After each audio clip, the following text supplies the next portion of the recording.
नाम कराची हो या मुंबई, जायका कभी वीजा नहीं मांगता। मिठास की कोई कौमियत नहीं होती और केक कभी मजहब नहीं पूछता।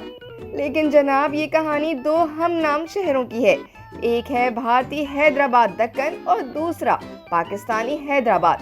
दक्कन की फिजा उस वक्त कड़वी हो गई जब 1953 से जायके बांटती कराची बेकरी को सिर्फ इसके नाम की सजा दी गई। जी हाँ, जैसे ही पाक भारत ताल्लुकात में कशीदगी बढ़ी और पाकिस्तान ने एक जंगी मुहाज पर कामयाबी हासिल की, तो भारतीय इंतहा पसंदों का हाजमा खराब हो गया। जो हजम ना हो वो बाहर निकाला जाता है, सो उन्होंने भी सारा गुस्सा कराची बेकरी पर निकाल दिया।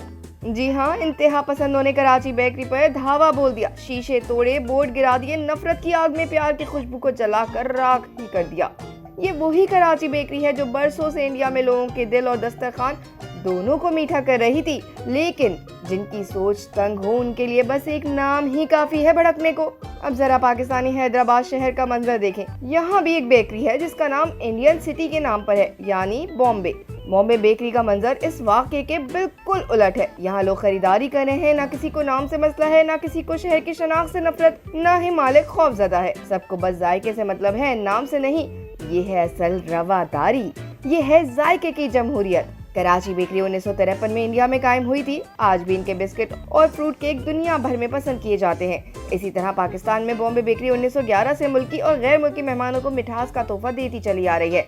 नाम जरूर इंडियन है, लेकिन जायका खालिस पाकिस्तानी है।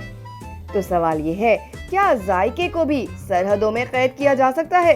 क्या नाम ही दुश्मनी की अलामत बन जाएगा? सोचने की बात है। इंतहा पसंदी जायके को नहीं, सिर्फ दिलों को कड़वा करती है।